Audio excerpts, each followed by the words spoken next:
Contact lights. Okay, engine stop. ATA at a descent. Mode control both auto, descent engine command override off. Engine arm off. 13 is in. We copy you down, Eagle. Houston, Tranquility Base here. The Eagle has landed. Roger, Tranquility. We copy you on the ground. You got a bunch of guys about to turn blue. We're breathing again. Thanks a lot. And we're getting a picture on the TV. There's a great deal of contrast in it, and currently it's upside down on our monitor, but we can make out a fair amount of detail. Okay, Neil, we can see you coming down the ladder now. Sunday, July 20th, 1969. Around the world, nearly 1 billion people watched this moment on television as the first man from Earth prepared to set foot upon the moon. At the foot of the ladder, the LEM footbeds are only depressed in the surface about 1 or 2 inches, although the surface appears to be very, very fine-grained as you get close to it. It's almost like a powder. Mountain is very fine. I'm going to step off the LEM now. That's one small step for man, one giant leap for mankind. I believe that this nation should commit itself to achieving the goal before this decade is out of landing a man on the moon and returning him safely to the Earth. All that we have accomplished in space, all that we may accomplish in days and years to come, we stand ready to share for the benefit of all mankind. As we explore the reaches of space, let us go to the new worlds together. Not as new worlds to be conquered, but as a new adventure to be shared. Since the earliest time, man has imagined this moment. The moment when his fellow man would make the first journey to the moon. Now the time had come. In the 6th decade of the 20th century, the ancient dream was to become a reality.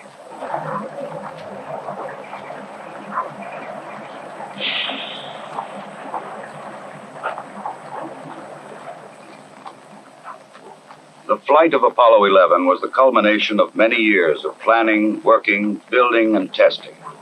Thousands of people had contributed toward this day of accomplishment. The great Saturn V rocket and the complex Apollo spacecraft had been assembled together and moved to the launch pad.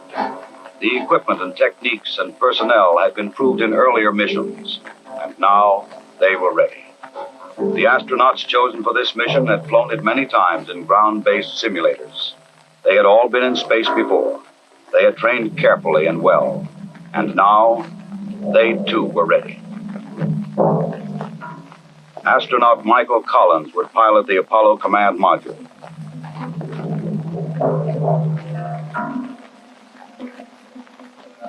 Astronaut Edwin Aldrin Jr. would pilot the lunar module.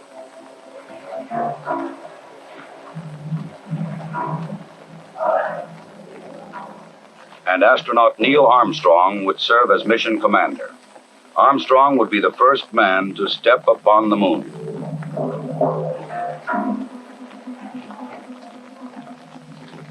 July 16th. The day had come. The moon awaited. The men rose early, ate breakfast, and dressed in their spacesuits.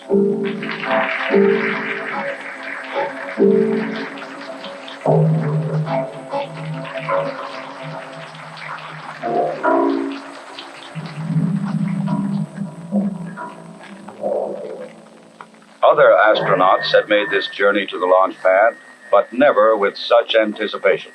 9:32 a.m., July 16th.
3 hours later, the Apollo command module moves forward to extract the lunar module from the third stage of the launch vehicle.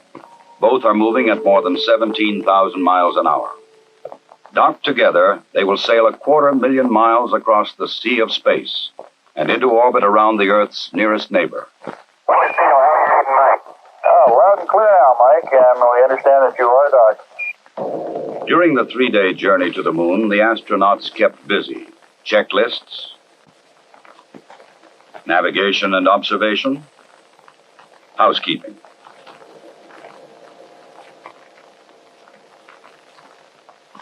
They must work in a weightless environment, keeping their spacecraft and themselves in good condition. Data must be collected and reported. Experiments must be performed, including photography both inside and outside the spacecraft. Because of the film speed, these actions appear faster than they actually were.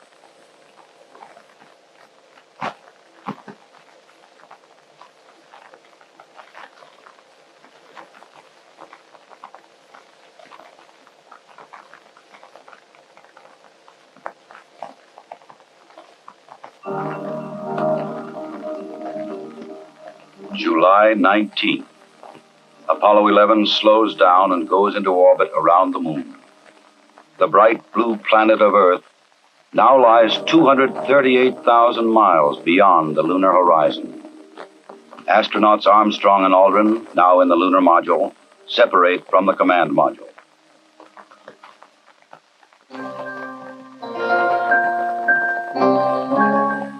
Astronaut Collins remains behind.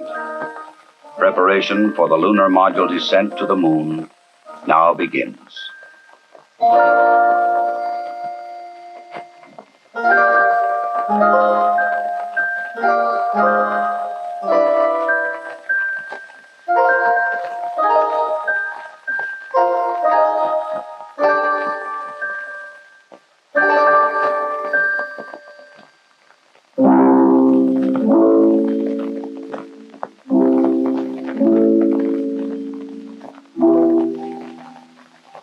The command module assumes the new name, Columbia.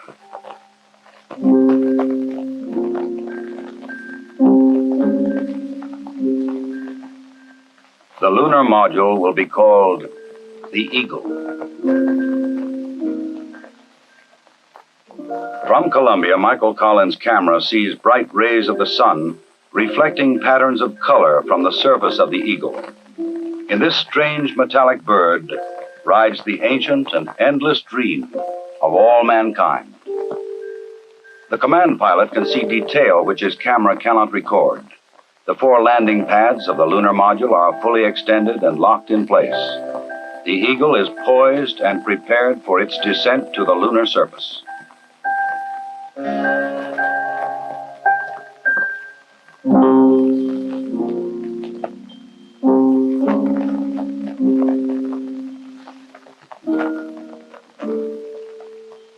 The moon landing craft rocket engine fires to slow it down and to place it on the pathway to the landing site in the Sea of Tranquility. There is tension and caution as the Eagle flies lower. Warning lights blink on as the computer tries to keep up with the demand for control data, but the status remains go. Eagle, we got you now. It's looking good, over. Roger, copy.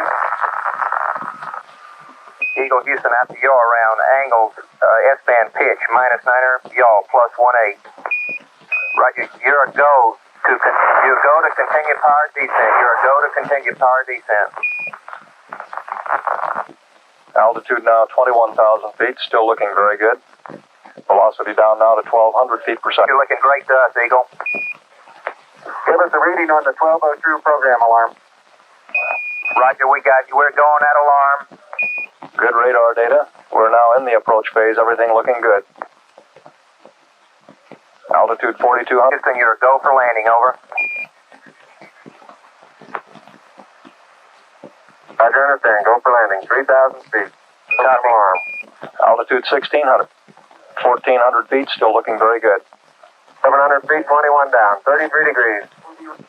100 feet down at 19. 1201. 1201. Roger, 1201 alarm. We're go. Same type. We're go. Altitude, velocity, light. 8.5 down. 220 feet. 15 forward. 11 forward, coming down nicely. 200 feet. 4.5 down. 5.5 down. 60 seconds. Lights on. Down 2.5. Forward. Forward. Yes. 30 feet down, 2.5. Picking up some dust. 4 forward. 4 forward, deep into the runway. Yes. Okay. Contact light. Okay, engine stop. We copy you down, Eagle. Tranquility Base here. The Eagle has landed.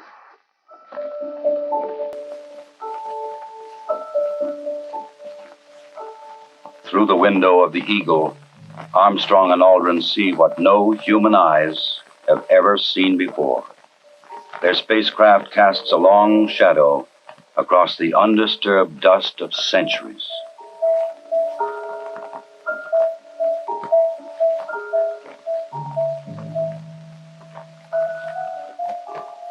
Seven hours after landing, after careful preparations for later ascent were completed, Armstrong opens the Eagle hatch and begins his climb down to the surface.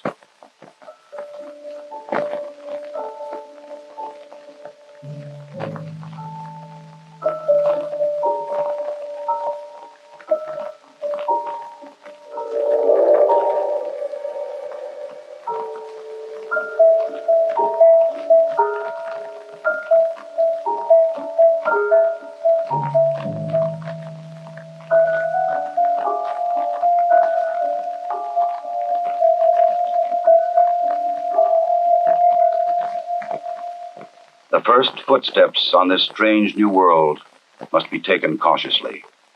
The moon has only 1/6 the gravity of Earth. The nature of its surface was still unknown. I'm going to step off the limb now. That's one small step for man,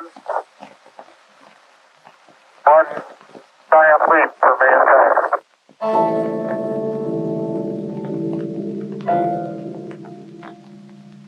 Once on the surface, Armstrong scoops up a small sample of lunar dust and rock, precaution against the possibility of an emergency takeoff.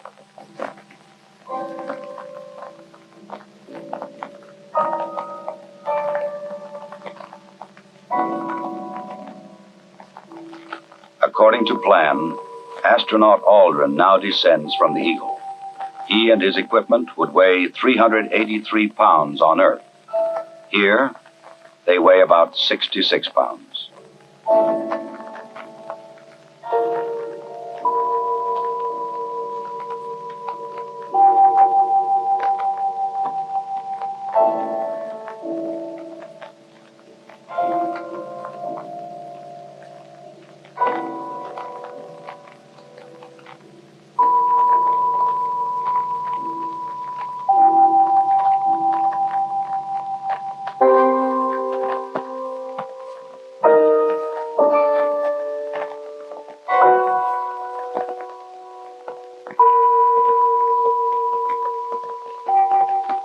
For a brief moment, the first men on the moon stand and look at the stark, lonely landscape around them, an experience which no one before them can share.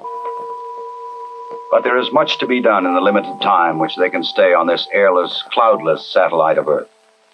This sheet of metal foil traps and holds particles from the sun, the so-called solar wind, or barrage of solar energy, which constantly strikes the moon's surface. Results of this experiment will be taken back to Earth to reveal new secrets to anxious scientists.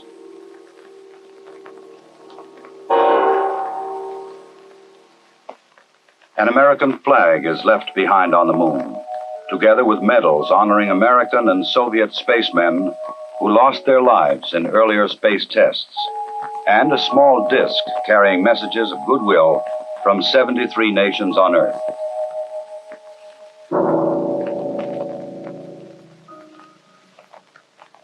A plaque on the lunar module reads, Here, men from the planet Earth first set foot upon the moon, July 1969 AD. We came in peace for all mankind. Through a specially made television camera, viewers in many nations on Earth were able to watch the astronauts as they walked and worked on the moon. Despite the bulky spacesuits and the backpacks containing oxygen, temperature control, and communications equipment, the Apollo 11 crew found they could move easily about the surface.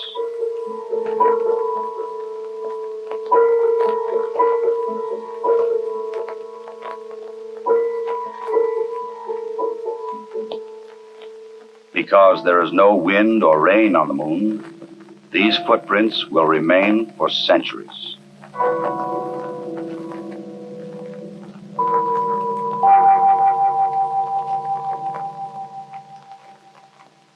In addition to collecting rock and soil samples, the explorers leave behind a seismometer.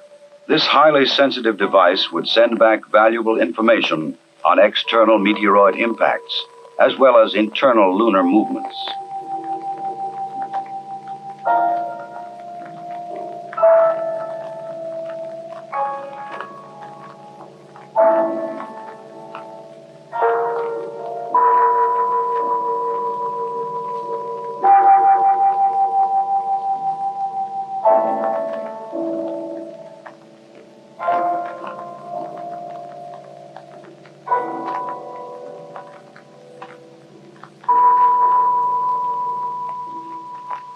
A 100-prism laser reflector would help man to measure the exact distance from Earth to Moon to an accuracy of 6 inches. These were the first of many experiments which will be taken to the Moon to provide man continuing and increasing knowledge about the Moon and the vastness of space beyond. After 2 hours and 31 minutes, the first lunar explorers had completed their research on the Moon. A night of rest in the lunar module, countdown preparations, and they were ready to come home. Tranquility Base, Houston. Guidance recommendation is pings, and you're cleared for takeoff. Roger, understand. We're number 1 on the runway. 7, 6, 5, work stage, engine arm active.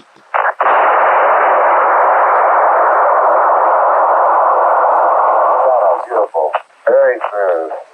Very quiet ride. There's that one crater down there.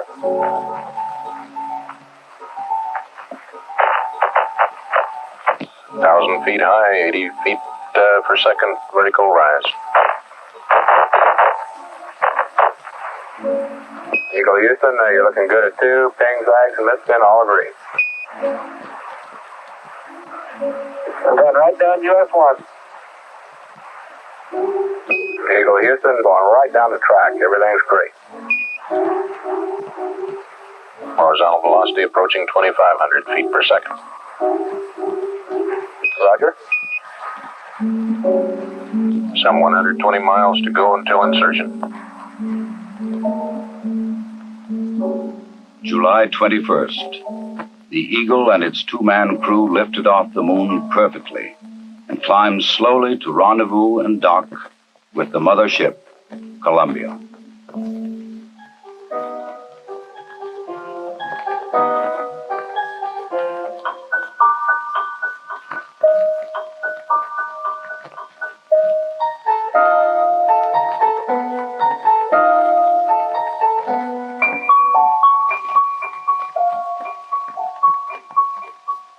While Armstrong and Aldrin explored the Moon, astronaut Collins had kept a long and lonely vigil in the Columbia.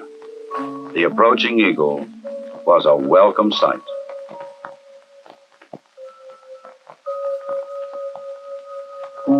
Later, the 3 men would share their reflections on this adventure with the world. I believe that from the early space flights, we demonstrated a potential to carry out this type of a mission. And again, it was a question of time until this would be accomplished. I think it's a technical triumph for this country to have said what it was going to do a number of years ago, and then, by golly, do it. The relative ease with which we were able to carry out our mission, which, of course, came after a very efficient and a logical sequence of flights, I think that this demonstrated that we were certainly on the right track when we took this commitment to go to the moon. I just see it as a beginning of a new age.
Once again, the bright blue planet of Earth rises over the lunar horizon.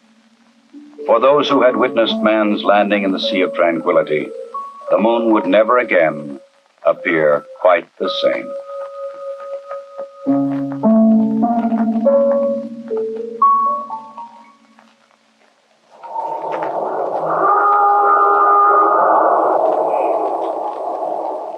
July 24th, dawn in the Pacific. Apollo blazes across the heavens, coming back to Earth at 25,000 miles an hour.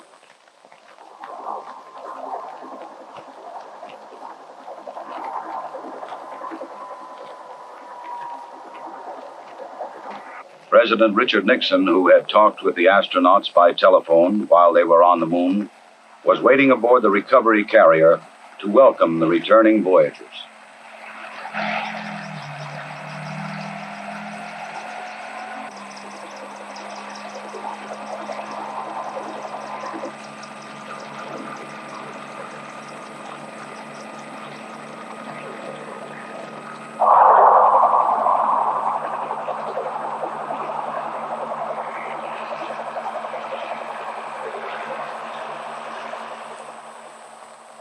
The president later expressed the nation's response to this historic mission.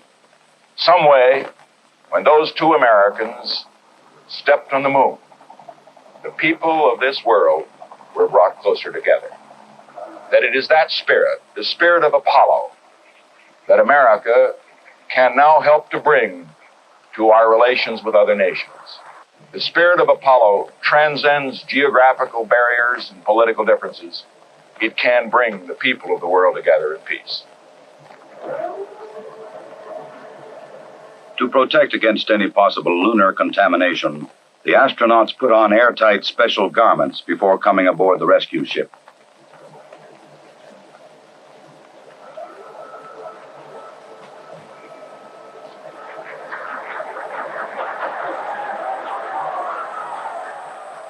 They transferred directly from the helicopter to a mobile quarantine van, in which they would be flown back to the Manned Spacecraft Center in Houston, Texas.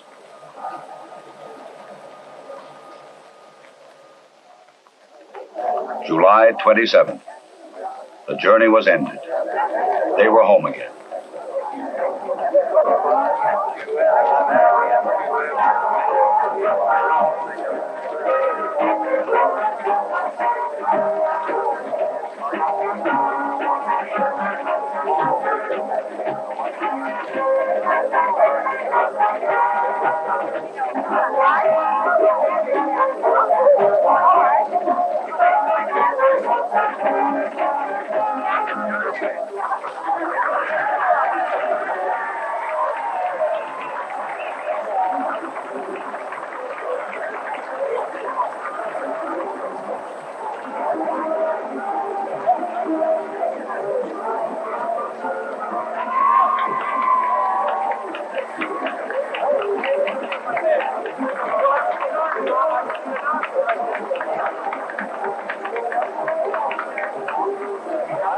Ahead lay 3 weeks of isolation, medical tests, and mission debriefings.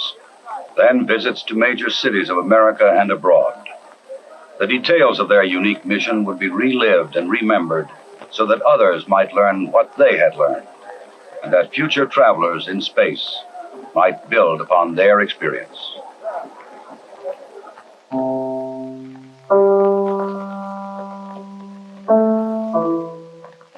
The rock and soil samples brought back would be examined and analyzed by scientists in many lands. They would reveal new insights into the origin and the age and the composition of the moon, and perhaps new knowledge of the Earth as well. Already experiments left on the moon were sending back revealing new information.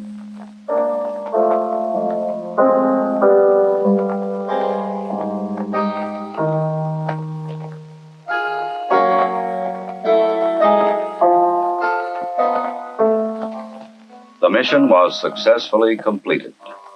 The Eagle had landed the first men on the moon, and Columbia had returned them safely to Earth. Wherever man journeys tomorrow across the ocean of our universe, history will remind him that Apollo 11 was mankind's first encounter with a new world.